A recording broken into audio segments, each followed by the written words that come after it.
Good morning, friends. So we're starting a new series today called How to Stop Being Your Own Worst Enemy. But before we get into that, I need to tell you about David. David was never a very smart kid at school. What I mean by that was he just wasn't into book stuff. So math was not his thing. Algebra seemed like a foreign language to him. Geography, history, physics, he just wasn't into it and he wasn't good at it. It was just all mumbo jumbo to him. What David really liked to do was work with his hands. He was good at that. So when he left school, he borrowed $10,000 off his father and he started his own landscaping business and he loved it. And with his, by the sweat of his brow, with hard work and some street smarts, which he had in plentiful supply, David turned that $10,000 seed money into a very successful company. And by the time he was 30 years old, he was employing 18 people. He paid off the mortgage on his house, which was pretty good, and his future was looking pretty good indeed. Now, bookkeeping obviously wasn't one of his strong suits, so David relied on his wife to help him, and she was good at that. She quite liked it. And they made a good team. He did the muscle work, she did the book work. And then the first kid came along and the second kid came along and it got harder for her to keep up. And then her sister was diagnosed with leukemia and it just became impossible for her to keep on top of the numbers. But they weren't too concerned because they had a family friend who was an accountant, their accountant, and they just relied on him. They put all the work onto him. So the system would carry on as normal. David would carry on making the money, and the accountant would take care of the books and cut the check and do the payroll and all that sort of thing. Let me read to you the most poignant part of the newspaper article that carried the story.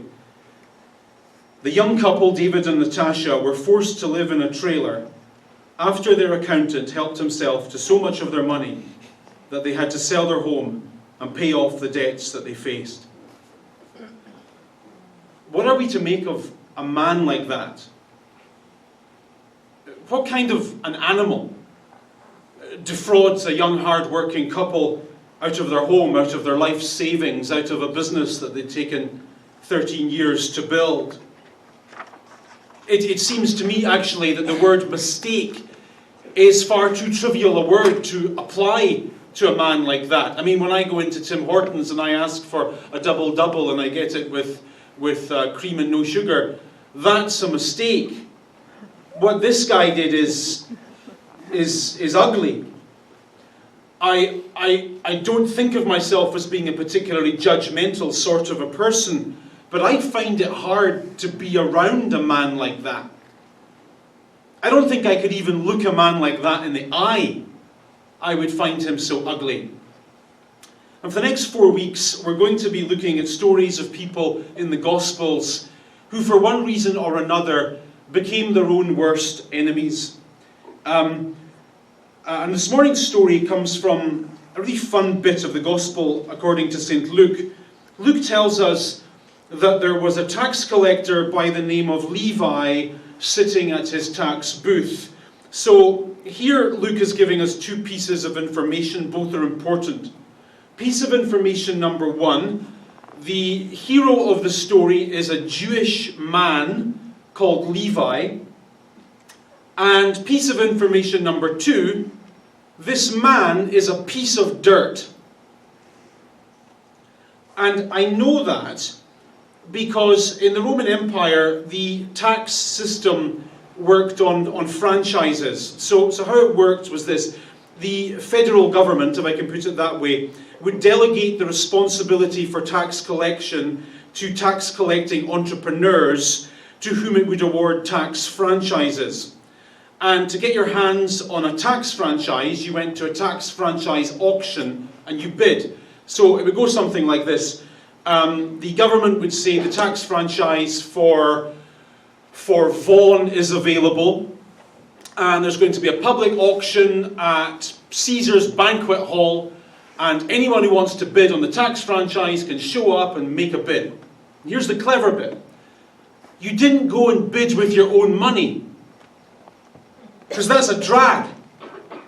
You went and you bid how much you thought you could raise of the people. Obviously then, the kind of people who were attracted to this sort of business were crooks, thugs, Joe Pesci characters, gangsters. And they would go along and say, I think I could raise $10 million from the people. And the next guy would say, I think I can raise 12, I think I can raise 30. And they would go up and up and up. And whoever said they could raise the most, and who had the most muscle to back up their claim, would be awarded the franchise. Then it got even cleverer. If you said you could raise $30 million from the population, you'd get awarded the franchise. And the government wanted their $30 million. But you as the tax collector were free to raise as much as you wanted beyond that. And as long as the government got their 30 million, they didn't care what you did with the rest. And because tax collectors were such dirtbags, the rabbis who lived at the time of Jesus, the rabbis who wrote books like the Mishnah, said that any Jew, and this man in this sentence is a Jew, his name is Levi. His parents were Jews, his grandparents were Jews. This guy goes all the way back to Abraham. This guy was raised to be a good kid. Any Jew who chooses to become a tax collector is to be immediately expelled from his local synagogue, from his village, and from his family. He is to be a social outcast. And I'm okay with that. I think scumbags should be treated like scumbags. Which raises a question for me of this man. How do you get there? I mean, no one wakes up one day and says, I think I'll be a dirtbag today. Today I think I'll defraud honest, hard-working people out of the money they need to survive. I'm sure it'll prick my conscience, but I can numb that with Johnny Walker, so that's not a problem. And that's how I'll live my life. I'll live my life violating my conscience and numbing it with substances. How do you do that? And I think that's an important question, because I believe, and I'm hardly wrong, I believe that people are basically good. I believe that the drive to benevolence and kindness and goodness and decency and generosity and living with self-respect, I believe these are some of our most powerful driving emotions, far more powerful than things like fear and greed. We are basically good people, all of us. At least we start out that way. We don't like hurting people. And we definitely don't like hurting ourselves. And yet we do. Let's face facts. We'll dig more into this in coming weeks. You have participated in 100% of your bad decisions. Every bad decision of your life has one thing in common. You.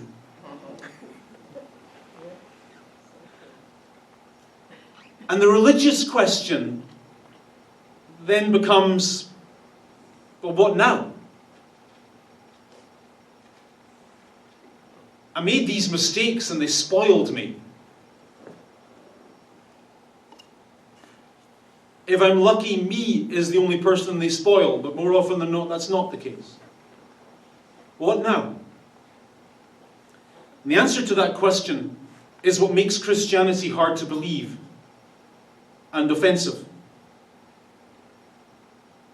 Seeing this gangster, this Joe Pesci dirtbag, who long ago decided to put money before morality, who long ago decided to put cash before character, who long ago decided it didn't matter whose lives he wrecked as long as he got his share. Seeing this person, Jesus walks up to him and says, "Follow me." Now when we read the phrase "follow me," we think almost nothing of it. But to a first century Jew, Jesus' offer is nothing more than it's a mockery of religion. It's a mockery of everything that's good and true and decent in this world. You see, to become the follower of a rabbi, you had to be both morally and religiously brilliant. For example, to get to be the apprentice of a top rabbi, and remember, this is early in Jesus' career, he's still pulling in big crowds, he's saying some clever things. At the early stage of his career, Jesus was regarded as a top rabbi, the best of his generation. To get to apprentice or intern with a top rabbi in Jesus' world, you had to be able to demonstrate certain things. For example, you had to be able to demonstrate that you could recite the Torah from memory, from beginning to end. You had to, which was bad enough, but the really difficult thing was you had to demonstrate that your life was above reproach in the light of the Torah. And so therefore, before any self-respecting rabbi would say to an aspiring apprentice or intern, "Follow me," there would be an examination first. And in that examination, this prospective apprentice or intern, every detail of their life would be looked at and assessed. And what was up for discussion in this assessment was whether or not this prospective apprentice was righteous and deserving. This was a phrase they used. Is this student righteous and deserving? Or is this student unrighteous and undeserving? So in the Mishnah is a collection of writings of pretty important rabbis. One rabbi says this. Look at it. Speaking to prospective students, he says, "He that occupies himself in the study of the Torah is deserving," keyword, "of the whole world. He is called," in very inclusive language, "friend, beloved of God, lover of mankind. It clothes him with humility and reverence, and it fits him to become righteous." He's earned it. It fits him to be saintly and upright and faithful. His study of the Torah keeps him from sin and brings him near to virtue, and from him men enjoy counsel, sound knowledge, understanding, and knowledge. Knowledge being so important, we mentioned it twice. You get the point? Here's who the deserving and the righteous are. They know the Bible and they live the Bible. Do you get the mantra? They know the Bible and they live the Bible. They know the Bible and they live the Bible. They are the right people. And it was to those people, and only those people, that first century rabbis spoke the phrase, "Follow me." And so for Jesus to speak that rare phrase to a tax collector cheapens morality and religion. Then the cheapening gets worse. In the next sentence we are told that Levi held a great banquet. Now I've seen seasons 1 and 2 of Narcos, so it seems to me that criminal gangsters can throw some pretty good parties. Like, close your eyes and picture the scene.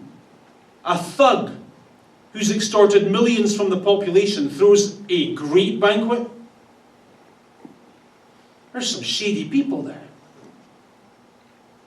He held a great banquet for Jesus at his house, and a large crowd of tax collectors and others were eating with him. Now again, this is one of those sentences that we don't understand all that well because we don't live in the first century. Jesus, a rabbi, is eating with people who this sentence is very careful to call others. And this is how the ancient world was. In the world of religion, there is we who are in, we who read the Bible, we who understand the Bible, and then there are others who don't live right, and who don't understand properly. And so for that reason, all of first century religious life was organised around the principle of separation. So, in that world, I, as a religious person, would go to extraordinary lengths to maintain a distance between myself and the others of whom I did not approve. In the ancient world, people believed that morality was like the coronavirus, if I can put it that way. It was something that could be caught. They seriously believed that if you went into a public building and touched a door handle, if the person before you was immoral in some way, they believed that their immorality could pass into your body and make you just as sinful as they were. And so they kind of, this is a metaphor, but they kind of went about wearing masks and washing their hands all the time, scared of being around the others, scared of being contaminated by their immorality and their sinfulness. And yet here in this sentence, Jesus is way beyond second-degree contact. Here in this sentence, Jesus is actually eating at a banquet with a tax collector and pals. And not only is he eating, Luke in his Greek language uses the word katakeskai. And that tells us something quite special. If you go out with one of your customers and have lunch to discuss business, you will eat lunch with him. If a prospective employer takes you on an extended interview and there's dinner involved to meet some shareholders, you will eat with them and behave a certain way. But with your family, you will katakeskai. With your closest buddies, and only them, will you katakeskai. Do you understand the distinction I'm making? With one group of people, you are a certain way. But with your closest friends, there is farting involved.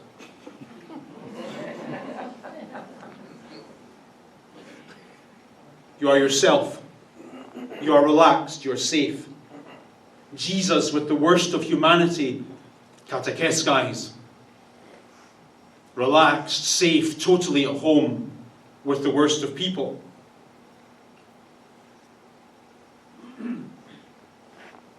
What is this? Religion was supposed to work by reading the Bible and doing what the Bible said, and by separating yourself from those who did not read the Bible and who did not do what the Bible said. And that being the case, it is completely unsurprising to read in the next sentence that the people who did read the Bible and who did do what the Bible said, the Pharisees and teachers of the law, complained to his disciples and said, why does he eat and drink with tax collectors and sinners? And I've read this story many times over the course of my life, and I kind of feel for them here. There is a degree of justice in this complaint. This guy is actually a dirtbag. He has actually done real wrong to real, honest, hard-working people. There is nothing nice about him and his friends.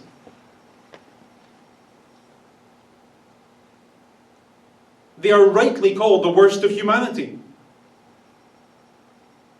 And yet we've tried our best. We memorized all 613 laws of the Torah. You know how hard that was? And then we tried to do them all. We always tried to do the right thing and be a good person and be decent. And now Jesus, this great rabbi, is hanging out with those people. It just feels wrong.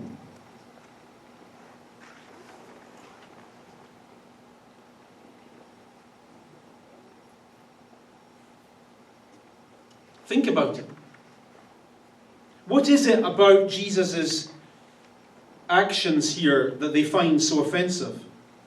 Why do they feel that their religious convictions are being so violated in this meal? Church stories are always kind of the same. You pick up any church magazine or any church newsletter, and if you're lucky, there's a story that goes something like this. There was a guy who came to church for the first time, and his life was a mess. He had long hair, and he was addicted to certain substances, and he didn't have a job, and his relationships were dysfunctional, and he was broke, and blah, blah, blah. He was just a mess. But he's been coming to church for 6 months now, and he's become a Christian, and he's totally changed.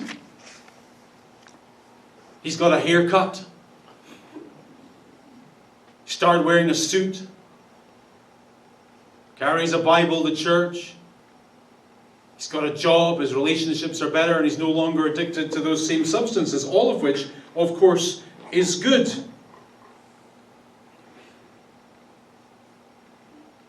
Except, the subtle implication of the goodness is that being welcomed and integrated into the community of faith is predicated upon a prior change. First you change, then you are welcomed. First you sort out your life, then we will katecheskai with you. And that is exactly what the Pharisees believed. They believed that an undeserving person could become deserving. They believed that an unrighteous person could become righteous if they sorted out their life, if they changed. And if they did the things that religious people like people to do, then and only then would they be welcomed as friends. Inclusion was always based on the precondition of change. And I think that most of us come from religious backgrounds that attach preconditions of one type or another to the concept of welcome and inclusion. That's why the churches that we come from and were raised in were populated by people who all looked pretty much the same and believed the same.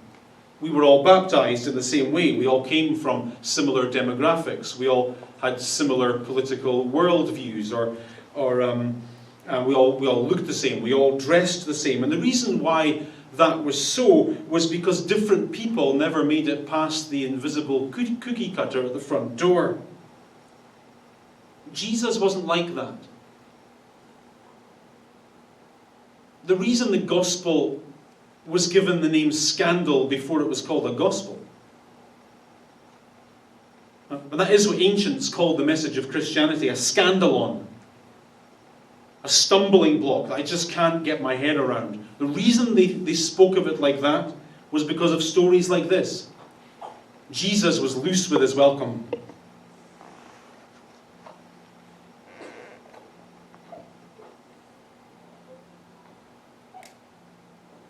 Next sentence.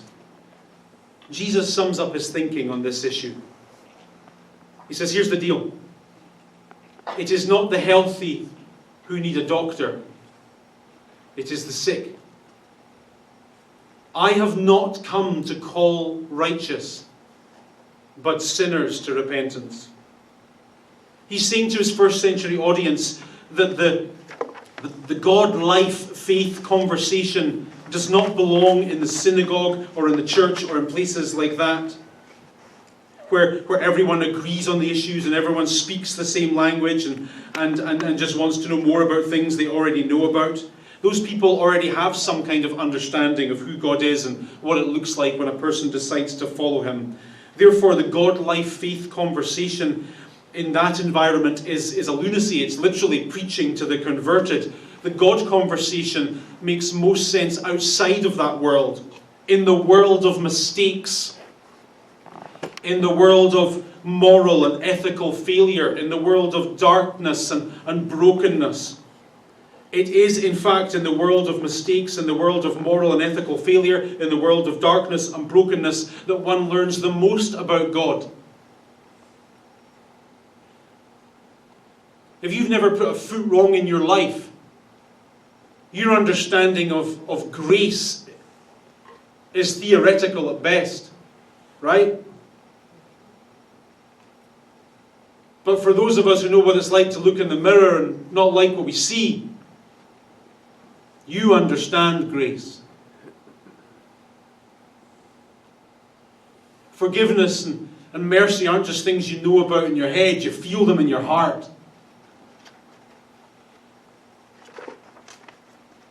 The themes of the Jesus story are big ones.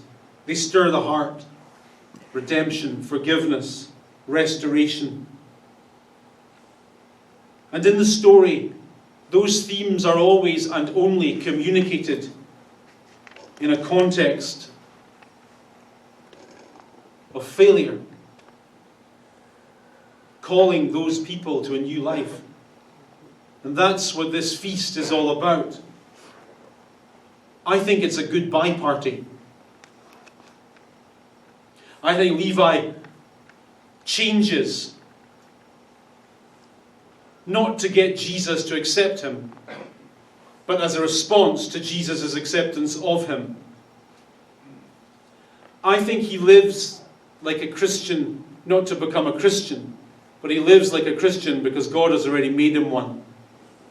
So I think what he's doing at this great banquet is he's calling together all his tax collector friends, all his fellow shysters and crooks and buddies, and he's celebrating his second career as an intern of Jesus, and speaking to the Pharisees within earshot of the biggest crooks in town. Jesus says, they are why I have come. They are the broken. They are the ones who need help. They are the ones who are far from God and need to be brought near. They are the ones who need to change, and that's why I accept them. That's why I feast with them. Can you imagine the impact that statement had on those shady people? People who always really deep down wanted to be good and decent and benevolent. All they were used to from the religious establishment was condemnation. And now they have a top rabbi, the best of his generation, eating with them, drinking with them, being their friend, and in that context of acceptance, looking into their eyes and saying, listen, this is the best way to live. Follow me. So what are we to make of this story and stories like them? Well, the somewhat obvious and easy truth that we draw from it is that our mistakes, however embarrassing, need not define our lives. In the gospel, we believe that what we have broken, God can fix. What we have darkened, God can always illuminate. Failure in the gospel need never be final. Our past does not have to determine our future.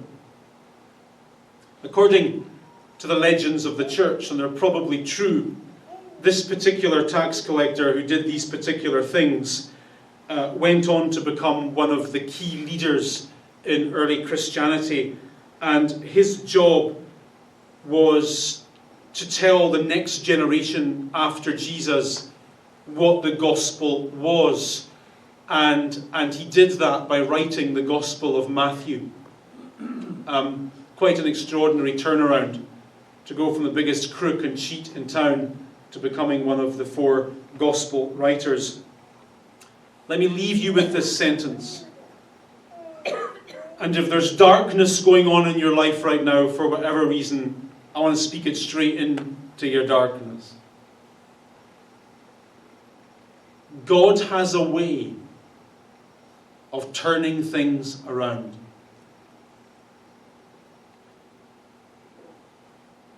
God has a way of turning things around. God bless you. Thank you for coming. See you next Sunday.